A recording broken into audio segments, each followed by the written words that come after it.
Republicans call everything left of Thatcherism socialism. So why are Democrats so afraid of this term? Check it out, leave your comments, ding the bell, share it with your friends, and subscribe to our channel.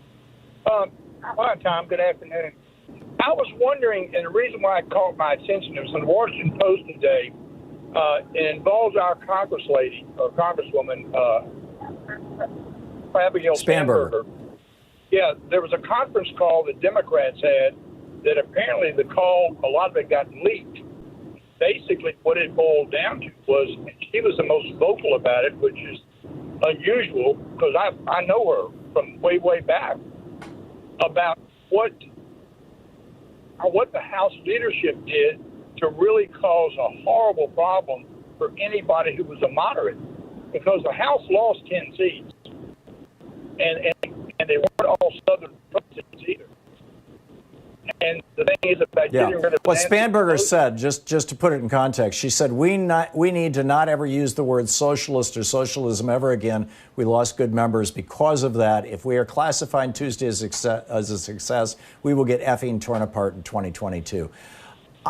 She is operating on the assumption that because Republicans are using the word socialist as a club to beat up Democrats, that's why she lost her election, and I'm not buying it.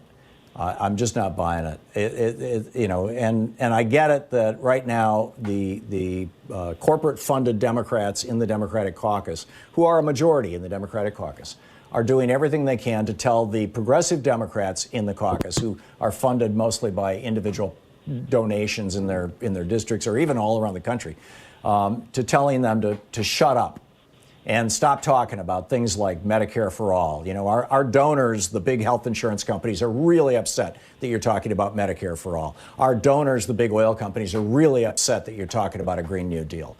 I get it. And in fact, they're going to war with Nancy Pelosi over this, because Nancy Pelosi calls herself a progressive and has been championing a lot of progressive positions.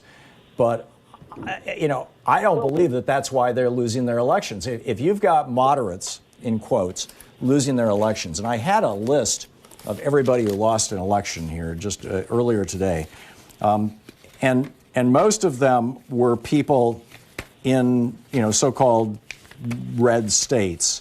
Where did my list go? But here we go. It was Doug Jones and Martha McSally lost. Jones is a Democrat. Here's the Democrats that lost. In Florida, it was Powell and Shalala. In Iowa, it was Finkenauer. In Minnesota, it was Peterson. In Oklahoma, it was Kendra Horn. In New Mexico, it was Torres Small. And in South Carolina, it was Cunningham.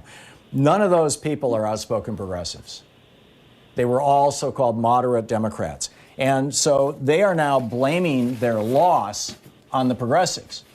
And I think that they should be blaming their loss on their own positions, that they were not taking positions that were catching on fire, that were capturing people's imaginations, that were mobilizing, young people and people of color in the base of the party.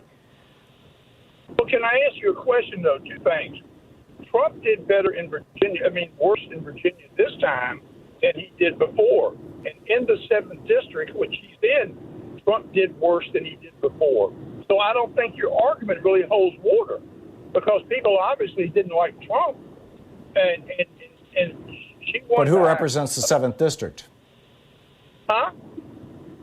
Who represents the 7th district? Well, Spanberger does. Oh, yeah, okay, so she's the one who lost. And again, she's not a progressive.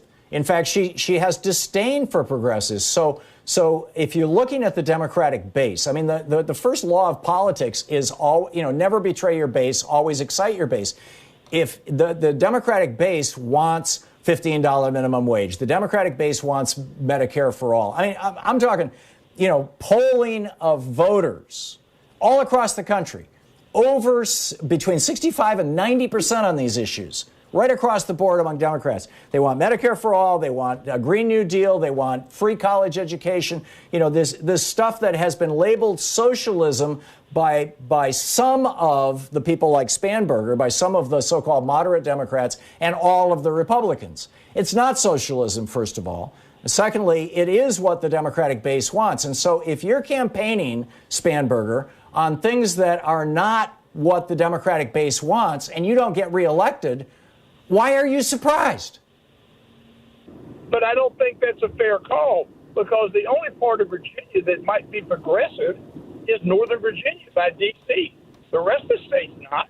I mean, Virginia's always been moderate on both sides. You know, you're talking about the state. You're talking about this homogenous pot of voters. I'm talking about the Democratic base. Republicans have learned how, have figured out how. They've been doing it since 1980. They have figured out how to get their base out. And every Republican election, and this is why they have big wins and big losses, because every Republican election has been, since 1980, has been about getting out the base. Arguably, the single exception to that was 1992, when George Herbert Walker Bush had raised taxes and done things that, and basically was trashing his own base. And what happened? He lost the election. The Republicans figured that out. The Democrats, you know, you've got the progressive Democrats who are talking to the Democratic base and who are regularly, consistently, and safely getting reelected. As I said, none of these people who failed to get reelected were progressives, to the best of my knowledge. I don't recognize a single name on that list. I'll bet that they're all members of the Blue Dogs or the New Dem Coalition, or just not affiliated. Or if they're affiliated with the Progressive Caucus, they're one of that small number. If you're not going to appeal to the base, and the base doesn't turn out to support you in an election, you're going to lose. You don't blame it on Nancy Pelosi. You don't blame it on Alexandria Ocasio-Cortez. Blame it on yourself for not doing a base strategy, for not listening to what the Democrats want. Yes, your district may be so-called moderate because it's got a lot of Republicans, but poll your Democrats. This is what they want.